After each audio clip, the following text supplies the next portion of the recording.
So you want to know the best controller settings to use in the Modern Warfare 2 beta. I'll be showing them to you today in this video. So yeah, I hope this video will help you out a lot. Before we start, make sure you use code FEEZ on checkout at G Fuel to get 30% off. And yeah, please be sure to leave a like, subscribe, and let's get into it. So for the button layout, you want to use bumper jumper tactical. This is going to allow you to jump and slide while looking around at the same time. Now the sliding in this game is not the best. Obviously we've seen that it's kind of mid, you know, but the jumping is still really good. The jumping is like the only way you're actually gonna have an advantage over someone in a gunfight. And now if you jump with L1, you can still look around with your right stick. You don't have to play claw or anything. This is what I use for Warzone as well. I use this control layout for everything.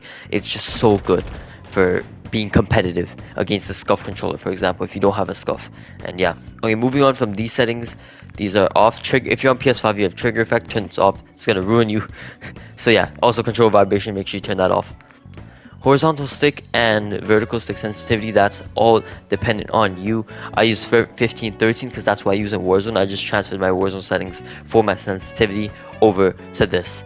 So yeah, aim down sight behavior, make sure this is on hold. Automatic sprint, automatic tactical sprint. I mean, who's trying to spam their L3 button and break their controller just to run? No one's trying to do that. Automatic sprint on automatic tactical sprint. Equipment behavior on hold. ADS plus melee mounts, that one's personal preference.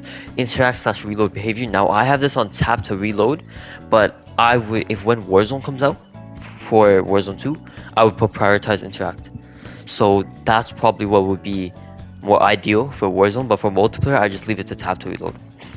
Armor play behavior, this doesn't really matter right now. This is for Warzone, but yeah, you'd put this at apply all. Now if we click R1, we'll go to the advanced settings. So now let's look at the advanced settings. Target aim assist to on. I mean, that's a no-brainer right there. Aim assist type default, because that's the Warzone aim assist basically. Precision is not that good. Black Ops is the Cold War aim assist. Focusing is not that bad either, but aim response aim assist type always to default, and aim response curve type to dynamic. This one is the best of Warzone, and this game is similar engine to Warzone, so you want to be using dynamic. So the ADS sensitivity multiply for focus when you're holding your breath, for example. This one I didn't really change because I don't hold my breath that often, but I would personal preference this one as well because it's just sensitivity. For sensitivity, I always say personal preference. ADS sensitivity is transition timing. This one's also personal preference, but basically this one is right when you click L2, it will automatically do your sensitivity for your ADS, or it will slowly do it after you're zooming or gradual. So you can choose that, but I just left this default because I didn't really even pay attention to this one, but it's your choice. You could experiment with this one, personal preference for that one too. Inputs dead zone, left stick minimum, I keep this as 0 for the best movement possible, for the most reactive movement that you can do. For the right stick minimum, it depends on your right stick as well. The left stick one depends on your left stick as well. If it drifts, you want to up it. And yeah, the max, I just leave it to whatever it is, 0.99. And R2 L2 button dead zone always to 0. And tactical behavior, this one doesn't matter because we're doing automatic sprints. Auto move horde always off. Tactical sprint behavior, it doesn't really matter because we are automatic sprint. Grounded mantle on. So yeah, this one, I mean, if you had it on, it would just automatically mantle everything, and that's gonna ruin you. So partial is where if you're falling, to prevent the fall, you'll mantle, which is what it is in Warzone basically for us. So yeah, this one, leave it to partial. Automatic ground mantle off.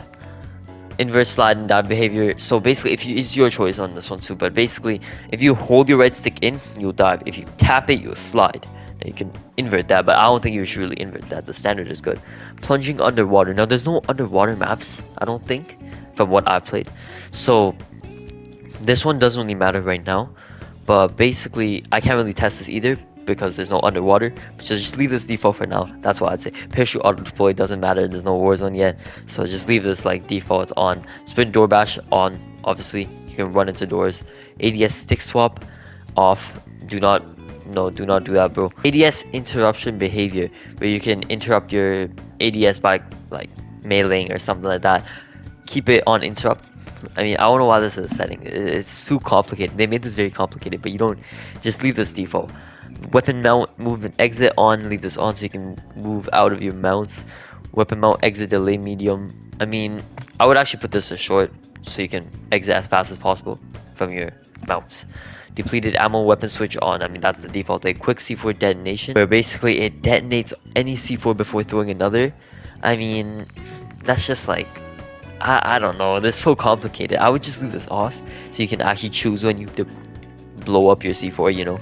And the vehicle behaviors, leave this to default. Scoreboard and stuff, leave this to default as well. So thank you for watching the video. I hope it helped you out a lot. Stay tuned for more Modern Warfare 2 content and my review on the beta. I'd highly recommend checking out this video right here on the secret meta gun in Modern Warfare 2. And yeah, have a good day.